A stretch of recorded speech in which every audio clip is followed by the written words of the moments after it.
Hey guys, so today you and I are going to talk about managers. So let's get into it. So the question in question was, Frederick, would you be happy if your manager actively codes? Well, if he's good at it, yes. Otherwise, no. So let me explain that a little bit. Uh, Usually there are three types of managers. They are managers who know nothing about coding whatsoever. These are the norm. Then you have managers who used to quote unquote do coding. These are also a little bit like they can be like decent and like hold a conversation, but they can also be very annoying because you're forced to sort of deal with their because they have sometimes they have the idea that they're still good when it's actually very difficult to have a conversation with them. And now there's ego and pride. Like I always found that people who know nothing about software development are usually humble enough to understand that this is an area where the software developers they work with they know this better. It's like when uh, how do I put this? When I was a kid, I had, of course, I wanted to be the best at everything, but at some point you get old and you start realizing that shit, there are so many people that are so much better, and it's almost pathetic to try to pretend that you know stuff that you don't know. I mean, you should see me, like I sit like a little boy looking at my doctor when he or she tells me what type of medicine to take. I just sit there and like, I'm not at the point where I ask them for a lollipop when I take the flu shot or like vaccine shots or anything like that, but it's almost at that point because I have no idea of any of this stuff, but I trust my doctor. I usually do. And the same thing is usually true for the people who know nothing about software development, but not the ones who still think sometimes that they know stuff. It's sort of, as I said, like a herbal remedy doctor talking back to an actual doctor or like a medical professional or so forth. It can become a little bit yeah, it might be for a doctor. It might be like having a patient who think they know something about medicine, and they don't really, but it becomes difficult for you to have the conversation. And then lastly, you have the professional grade software developers who've transitioned into becoming managers.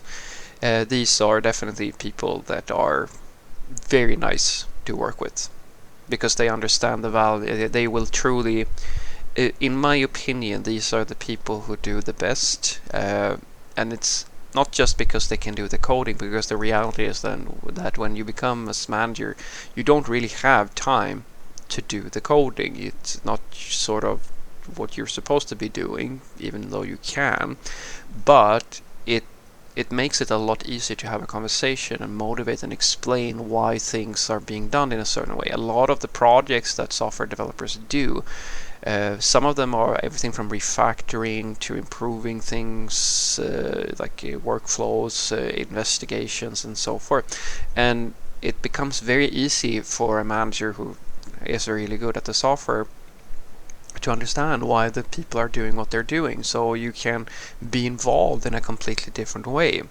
I've always found that to be very useful because it basically means that you can spot when something that's not so good is happening, and you can also understand when something takes longer or when something is very important. You can explain that to people, and I love that when I work with managers like that. It's really only a few times that I've had the luxury of working with such an individual, and when you do, everything is super smooth. And there's a side benefit for you guys out there who have a need to be seen. A manager like that sees you. Well, depending on the manager, of course, now, but they have at least the potential to see you, because a lot of software developers I know feel sometimes underappreciated because they can do a lot of good work, but it is invisible because it's happening in this sort of magical realm of code where nobody really understands why this is useful and why this is good. And so there's like some people who have said to me that you have to sort of know how to sell your ideas. And I have also said that, of course, because it is true, and I always I understand it, but at the same time I tell my manager, this is why you can't keep your software developers. Because if it's their responsibility to do a really, really great job and then explain to you why it is a really great job, then they're not the problem, you are the problem.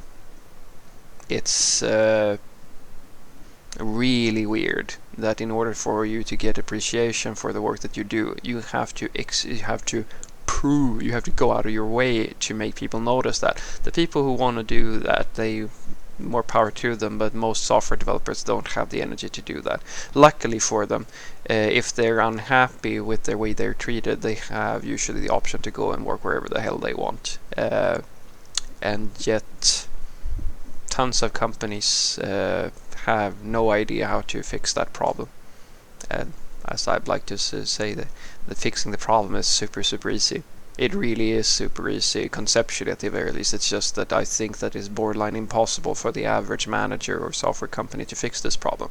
Because, as I said, of the ratio of people that know how to do the coding and actually understand how to structure things so that things work well, versus the people who have no fucking clue at all what's going on.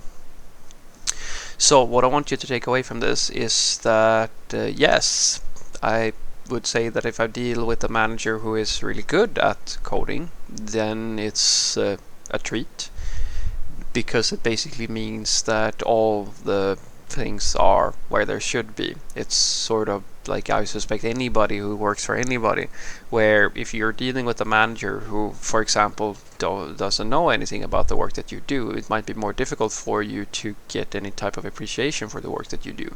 It might be more difficult for you to ask for things or get support or anything like that, because you have to basically educate them in why the things that you want are important, and because they have no frame of reference, which is the norm for us software developers. And then you might have the managers who know a little bit about coding, who are also a little bit, I mean, they're a little bit better sometimes, but sometimes they're just very annoying, because it's sort of, they inject their own outdated ways of thinking, or their own ways of dealing with problems. Like they become a the best way I can describe it is that it's like taking a hobby level jogger and putting that person at the very front of like a marathon race with like super athletes, where like there are all these men and women who train like crazy. They all have to pass that person, or like it becomes a bottleneck in of itself, because the person is not at that level of understanding, and you're bumping into people and causing the overall like annoyance to people. Yet you don't have the sense of going back a few lines so that the really fast runners can actually go and do the thing that they're supposed to be doing. You're in, quote unquote, you're a little bit in the way, and people have to drag you along. Simply because you can't acknowledge that you don't really have what it takes to play with these software developers at that level. But it can also be something that works out if the person sort of is humble enough to understand that the times when they knew how to code, or like the skill levels might be very different, because like some of the managers who quote unquote code, they didn't even pass being a junior level software developer before they became managers, and that to me is not like someone, and some of them did it like 10 years ago. That's not, but they will always say that they have coding skills, and yeah, I've never seen that being true for the situations like that. Have a great day.